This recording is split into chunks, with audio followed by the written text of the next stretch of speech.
Hey everyone, welcome to this brand new explainer. आज हम ना एक बहुत ही अमेजिंग जर्नी पर निकलने वाले हैं। हम अपनी केमिस्ट्री लैब से बाहर आकर सीधा आपकी डेली लाइफ में एंटर करेंगे, so we can crack a really crucial topic for your class 10 science exams: acids, bases, and salts. And trust me guys, chemistry is literally all around you. कभी सोचा है कि एक छोटी सी हनी बी के काटने से इतना ज्यादा दर्द और इरिटेशन क्यों होता है? या फिर ओवन में रखा हुआ एक सिंपल सा बैटर अचानक से एक सुपर सॉफ्ट और फ्लफी केक में कैसे बदल जाता है? वेल, इन एवरीडे मिस्ट्रीज का सीक्रेट ना हमारी केमिस्ट्री की माइक्रोस्कोपिक वर्ल्ड में छुपा है। सो इस एक्सप्लेनर में हम इस पूरे चैप्टर को 5 पार्ट्स में ब्रेक डाउन करेंगे। First, meet acids and bases. Second, spotting them with chemical indicators. Third, the chemistry of reactions. Fourth, power and the pH scale, and finally number 5, salts, the everyday marvels. Let us jump right in. Section 1. Meet acids and bases. Let us introduce the two main characters of our story today and figure out कि ये exactly होते क्या हैं। Fundamentally देखा जाए तो acids और basis एक दूसरे से बिल्कुल ऑपोजिट होते हैं। एसिड्स का टेस्ट खट्टा यानी सार होता है, जस्ट लाइक नींबू या विनेगर। और सबसे इंपॉर्टेंट केमिकल पॉइंट, जब एसिड्स को पानी में डिसॉल्व किया जाता है ना, तो वो हाइड्रोजन आयंस यानी H+ आयंस रिलीज करते हैं। On the flip side we have bases. इनका टेस्ट थोड़ा बिटर या कड़वा होता है और टच करने पर ये काफी सोपी फील होते हैं। जब आप इन्हें एक्वस सॉल्यूशंस में डालते हैं तो बेसिस हाइड्रोक्साइड आयंस यानी OH- आयंस रिलीज करते हैं। Section 2, spotting them using chemical indicators. क्योंकि देखो, हर चीज को लैब में टेस्ट करके चेक करना तो बिल्कुल सेफ नहीं है, right? That is exactly where our chemical detectives come into play. So an acid base indicator एक ऐसी चीज होती है जो टेक्निकली कंफर्म करती है कि आपके सोल्यूशन में एसिड है या बेस। कैसे? या तो अपना कलर चेंज करके या फिर लिटरली अपनी स्मेल चेंज करके। जो इंडिकेटर्स अपना ओडर यानी स्मेल चेंज करते हैं, जैसे अनियन, वनीला एसेंस या क्लोव ऑयल, उन्हें हम ऑल्फैक्टरी इंडिकेटर्स कहते हैं। एग्जाम के पॉइंट ऑफ व्यू से ना इन इंडिकेटर्स के कलर चेंजेस को मेमोराइज करना एब्सोल्युटली क्रूशल है। जैसे लिटमस पेपर एसिड में रेड और बेस में ब्लू हो जाता है। फिनोल्फ्थिलीन जो ओरिजिनली कलरलेस होता है, वो एसिड में तो कलरलेस ही रहता है, बट बेस के अंदर आते ही it turns a beautiful pink. और मिथाइल ऑरेंज एसिड में रेड और बेस में येलो टर्न करता है। So make sure you lock this table in your memory. अगर लैब एनवायरनमेंट की बात करें तो लिटमस टेस्ट सबसे सिंपल और विजुअल इंडिकेटर है। अगर आप एक ब्लू लिटमस पेपर को किसी एसिडिक सोल्यूशन में डिप करेंगे तो वो रेड हो जाएगा, और अगर उसी रेड लिटमस को बेसिक सोल्यूशन में टच करेंगे तो it turns blue again. Literally magic, but hey, it is just science. Moving on to section 3, the chemistry of reactions. यहाँ थोड़ी एक्शन होने वाली है, जहाँ हम देखेंगे कि एसिड्स और बेसिस एक्चुअली दूसरे एलिमेंट्स के साथ रिएक्ट कैसे करते हैं। सो जब एक एसिड किसी एक्टिव मेटल जैसे जिंक के साथ रिएक्ट करता है तो बेसिकली वो मेटल उस हाइड्रोजन को डिस्प्लेस कर देता है। उससे बनता है एक सॉल्ट और रिलीज होती है हाइड्रोजन गैस यानी H2। एक और कॉमन रिएक्शन है विद मेटल कार्बोनेट्स। जब एसिड मेटल कार्बोनेट से मिलता है तो सॉल्ट और वाटर के साथ साथ कार्बन डाइऑक्साइड यानी CO2 गैस रिलीज होती है। और इस कार्बन डाइऑक्साइड का पता लगाने के लिए we use the famous lime water test. अगर आप इस गैस को लाइम वाटर से पास करेंगे तो वो मिल्की टर्न हो जाएगा, बिकॉज कैल्शियम कार्बोनेट फॉर्म होता है। Now here is the real game changer, the neutralization reaction.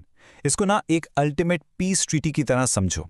जब एक एसिड और एक बेस आपस में रिएक्ट करते हैं तो वो एक दूसरे के इफेक्ट को लिटरली कैंसल आउट कर देते हैं, मतलब न्यूट्रलाइज कर देते हैं। और एंड रिजल्ट क्या मिलता है? एक न्यूट्रल सॉल्ट और वाटर। Simple as that.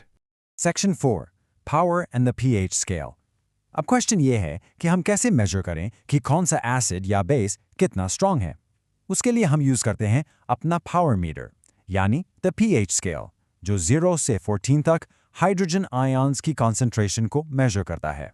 इस स्केल के बिल्कुल सेंटर में बैठा है नंबर 7। 7 का मतलब है कि आपका सोल्यूशन परफेक्टली न्यूट्रल है, ना तो वो कंप्लीटली एसिडिक है और ना ही टोटली बेसिक। इसका सबसे परफेक्ट एवरीडे एग्जांपल है हमारा प्योर ड्रिंकिंग वाटर। एक और बड़ा ही इंटरेस्टिंग नंबर है 7.4।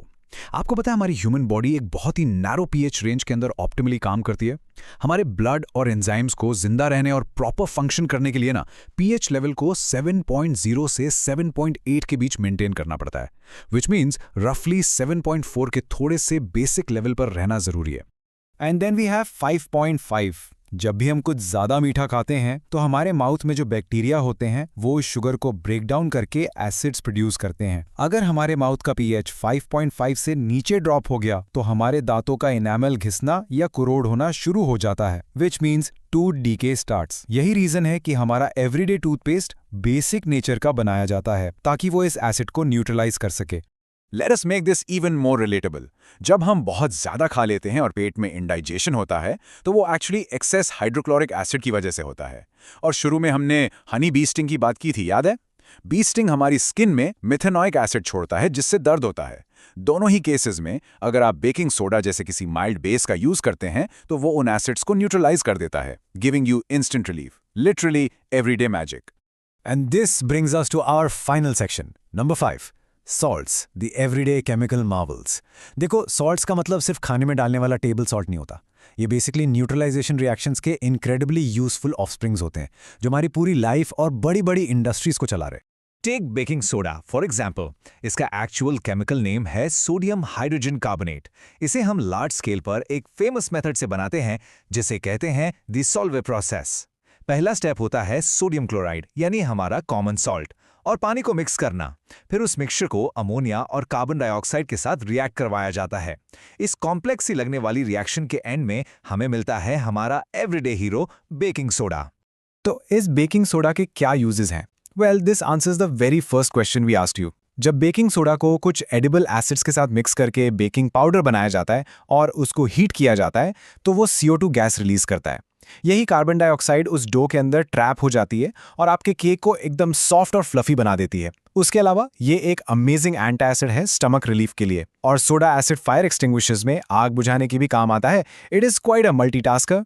हमारी एवरीडे लाइफ में और भी कुछ सॉल्ट्स बहुत क्रूशल हैं, जैसे वॉशिंग सोडा, जिसमें exactly 10 molecules of water of crystallization attached होते हैं। ये मेनली हार्ड वाटर को क्लीन और सॉफ्टन करने के लिए यूज होता है। फिर आता है प्लास्टर ऑफ पेरिस, जिसका फॉर्मूला थोड़ा यूनिक है क्योंकि इसमें सिर्फ आधा मॉलिक्यूल वाटर ऑफ क्रिस्टलाइजेशन का होता है। ये जनरली हॉस्पिटल्स में फ्रैक्चर्ड बोन्स को अपनी जगह पर वापस फिक्स करने के काम आता है। So as we wrap up this explainer today, मेरा आप सबसे एक फाइनल क्वेश्चन है। अपना लंच डाइजेस्ट करने से लेकर रात को ब्रशिंग योर टीथ या केक एंजॉय करने तक, आज पूरे दिन में आप अपने आसपास कितनी एसिड, बेस और न्यूट्रलाइजेशन रिएक्शन स्पॉट करने वाले हैं? केमिस्ट्री सिर्फ हमारी टेक्स्ट बुक्स में नहीं, वो लिटरली आपके चारों तरफ चल रही है। Keep observing, stay curious, and you're totally gonna ace those science exams.